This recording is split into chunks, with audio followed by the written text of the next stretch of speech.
Oh, hello and welcome back to another video. Yes, it's another bike video, but not about the Volt bike. This is a generalised bike video in response to what I've been reading on the press and seeing on some of the news channels such as GB News, Talk TV. Okay, I know some of those are a little bit, and some of those are politically biased as well, I feel, but that's up to them. But I'm just trying to see where I'm going to put my number plate on my bike. Nice old number plate, this one. Don't know whether they'll allow me this one. A nice raised black and silver one. But I don't know whether you've seen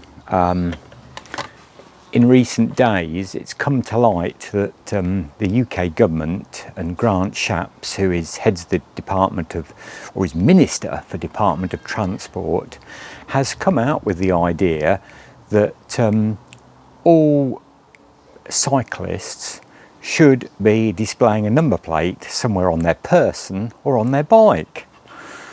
Right.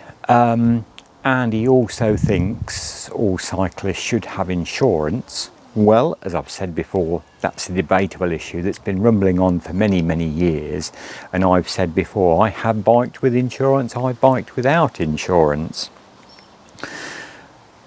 But why this has come about is because Mr. Shapps has had great concerns that there are still so many cyclists cycling on pavements, cycling above the speed limit in some areas. I think they're 10 and 20 mile areas he's referring to there. And also cyclists going through red lights, which to some degree, I do agree with him, it is breaking the law and cyclists shouldn't do that. I've cycled now for 55 years. Yeah, I know I don't look that old, he says joking, but and I like to think I'm a safe cyclist. As I've explained before, I used to help teach year 6 the bikeability training they get in primary schools in the UK now, and I learnt a lot in later years from those instructors on the modern way that they were teaching children the safest way to cycle on our roads. I think this whole number plate issue and the whole insurance thing is a total farce. In 2017 and 2018, the whole aspect of cycling on the roads was looked into by the government and a report done whether cyclists needed to pay insurance or not pay insurance, and they concluded basically that this would cost a huge amount of money to implement. It would hit some of the poorest people even harder, and therefore probably they wouldn't do it, and so cycle uninsured, and it was just a non-starter. So why the Department of Transport has brought this back up again, I have no idea. I agree that we do need all road users to be giving a lot more respect to each other. And as I've said before, there's an awful lot of bad cyclists out there. I think I've mentioned this twice now. I have nearly seen 2 fatal accidents by cyclists going through red lights on a narrow bridge where I live close to. And that is an offence, and cyclists have to be aware of that. I don't know how you get that through to them. It's the same effect as many, many bad drivers out there as well.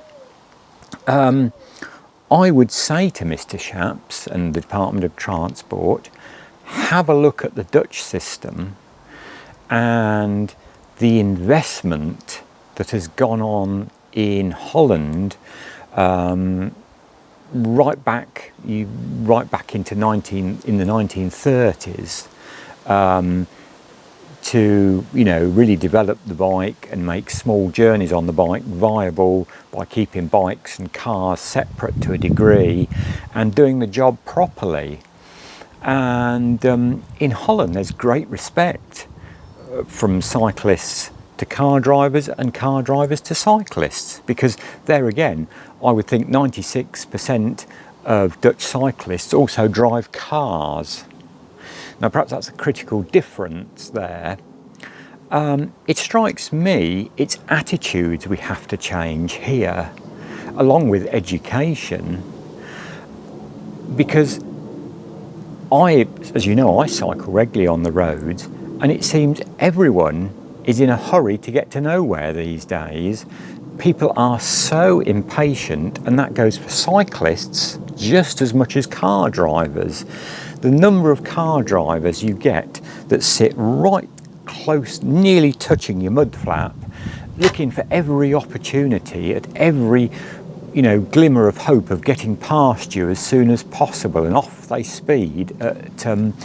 And likewise, cyclists going through a red light.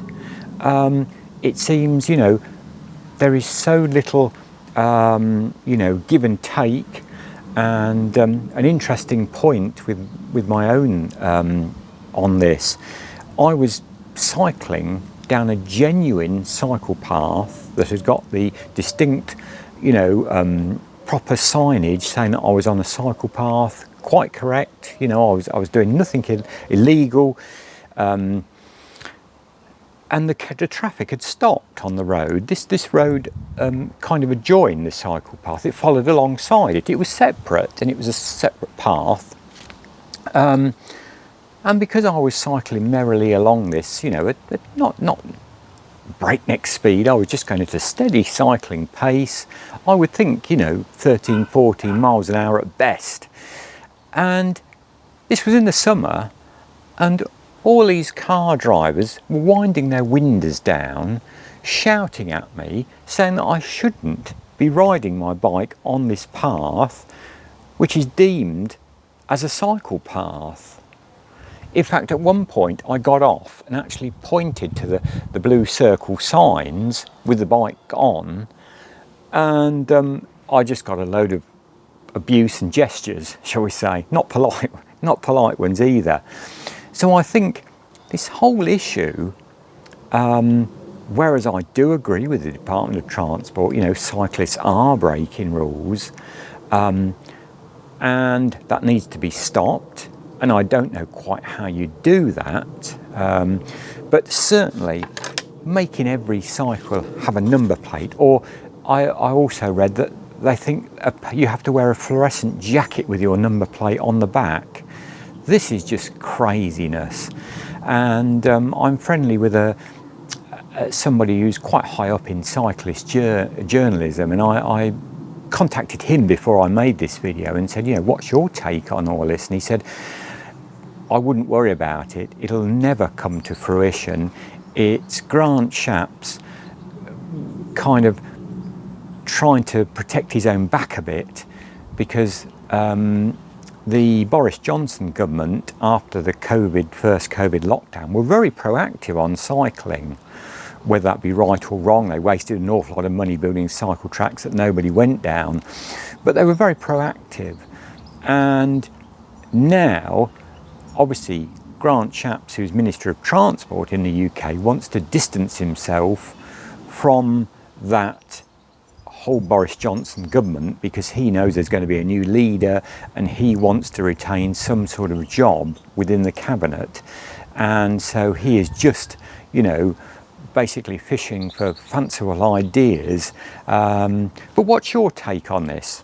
Would you put a number plate on your bike? The insurance debate, I'm split myself on that one. I think maybe cyclists do need insurance. My problem was the company that I bought cycle insurance from, I had it a couple of 3 years when I was commuting regularly. They had so few takers of their policies that they actually stopped doing it in the end, and that's why I stopped buying it. It wasn't very expensive a year. I can't remember what I was paying, but it wasn't very expensive. But we have to remember, cycling, where I live, say, we don't have any public transport as such. The Conservative governments over the last 10-15 years have cut the subsidy to our local authorities, so that obviously then cut any buses from our village, public transport. So young people, you know, up to the age before they can start to drive, it's one way they can get about, to see their friends, to go out. We live in cycling distance with a nice cycle path to our local town, so it's a great way. And that would be a shame to me if people were forced off bikes because they then had to start paying for insurance or other things like a registration and to have a number plate. But what do you think? What do other cyclists think? You know, I'm not here to knock car drivers, I'm not here to knock cyclists. I know there is a certain issue with, as I say, with people on both sides. You know, there's many cyclists that are in too much of a rush and going through red lights, cycling on pavement at great speed, putting pedestrians at risk. I'm fully aware of that. So like I say, I'd be really interested to see what other people think about this. You know, I'm keeping an open mind about this. I do think the number plate idea or the chip idea is totally stupid and senseless, really, because there again, there's so many stolen bikes. Stolen bikes at the moment is a huge issue. Sadly, the UK police, there's not enough of them to deal with house break-ins, let alone going after stolen bikes. So, you know, what happens, you know, if your bike gets stolen and then somebody causes an accident and leaves the bike at the scene and it's got your chip or your number plate on, you know, how do you start trying to prove that one, that it wasn't you, the bike had been stolen? I can see so many difficulties with this. There must be a better way, I think, of getting people, you know, to accept each other on the roads.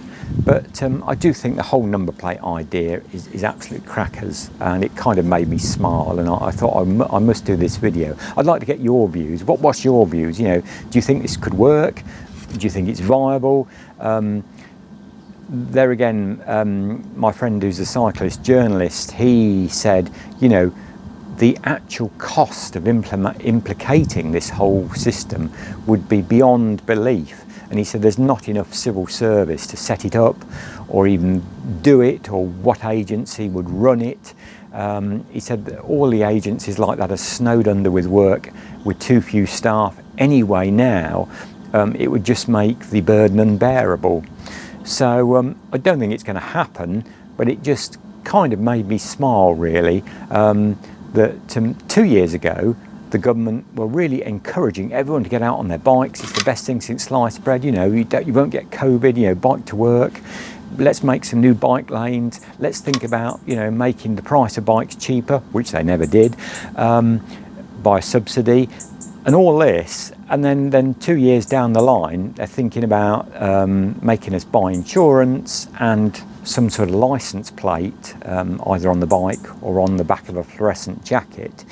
So there we go. That's just my thoughts on it. And oh, and by the way, if you're wondering what SNT 585H, that was a very nice metallic green Mark II GT 1600 Cortina.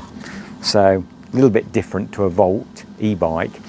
There we go. That's a very, my view. I'm not going to try and be political over this, although you have to touch on that in this, because, you know, this is a political idea from the Department of State and the head of that, which is Grant Shapps in the UK. So anyway, I've rambled on enough. So we'd love to get your feedback on this and what you think. But until the next time, my best wishes, and do take care, whether you're on the bike, in the car, or wherever you are. And I'll catch up with you very soon. Until then, my best wishes, and bye for now.